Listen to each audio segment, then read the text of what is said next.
She says 0.1179 grams. And then there's a quick calculation, and at the end of it, in really large letters, there's Ra equals 225.9. She now knows the atomic mass, and she really knows exactly where in the periodic table this fits. This is kind of the moment of triumph. It's the culmination of years of work. She's arrived.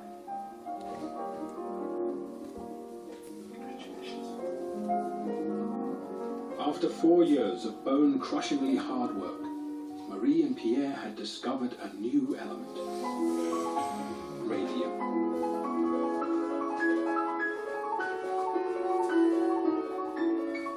Its highly radioactive nature and eerie green glow set the world alight.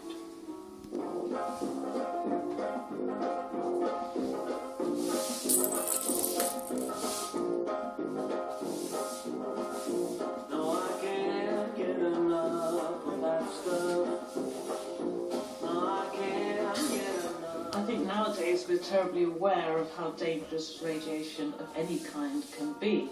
But when it first appeared, it seemed like this new miracle source of energy. It was a universal panacea, and it was being advertised for throat medicines and cough cures, and you could buy radium toothpaste, and it was the sort of new hope for the future.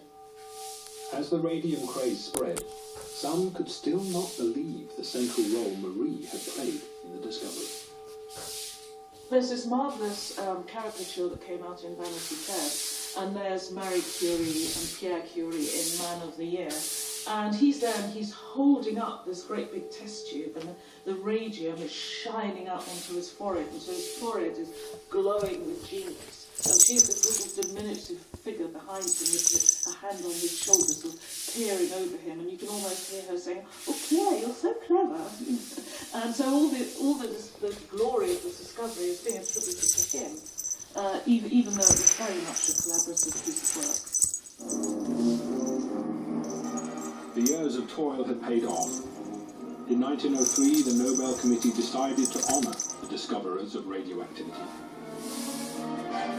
But in a blatant show of sexism, the committee only nominated Henri Becquerel and Pierre. Marie was ignored. Pierre responded that if this nomination was serious, he could not accept the prize unless Madame Curie's name was included. The committee was forced to relent, and all three shared the 1903 Nobel Prize for Physics. We have been awarded half of the Nobel Prize.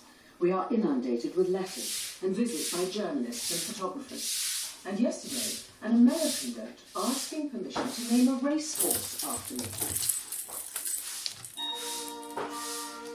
The Curies were on their way to scientific stardom, but their health was beginning to suffer from years of exposure to radiation.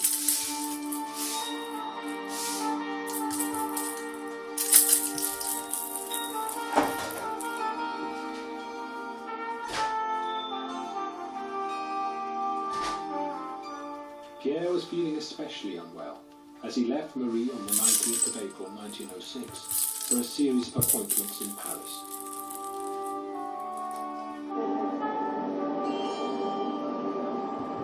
Pierre Curie's just had his lunch. He's in a hurry, he's got to get to the printers down there. It was raining, he had an umbrella, and he crossed the road, he slipped onto the cobbles, and he saw these two horses in front of him, and he grabbed the harness and tried to save himself. But then he got thrown down on the ground, and for a moment it seemed as if everything was fine. The carriage missed him, but then just at the last moment the back wheels of the carriage swerved, and they went right over his head. And it crushed his skull, and he died immediately.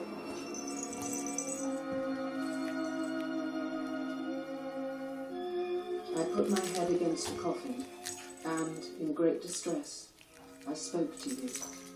I told you that I loved you, and that I had always loved you, with all my heart.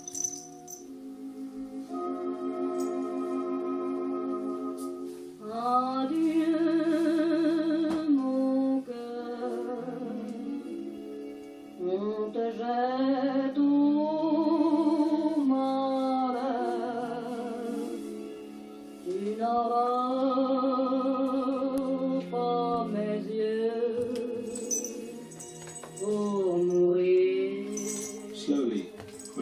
emerged from the pain.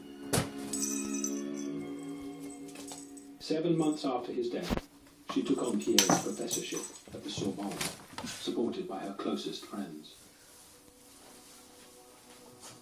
One of whom, Paul Langevin, had been Pierre's student. He too was unhappy, trapped in a loveless marriage, so it was perhaps only natural that the two became close. So we're standing near the Sorbonne, somewhere in the area. Paul Langevin rented a small apartment, and he used to meet Marie Curie there, and this is where they conducted their affair and where their love relationship blossomed. They were together when Marie's name was put forward for a second Nobel Prize in chemistry, in recognition of her work isolating radium and a second new element, polonium. To this day, she is the only person to win 2 Nobel Prizes in 2 different sciences. And so it was that she found herself sharing the wonderful news with Paul at the Sorbonne conference. She made it to the top table of physics.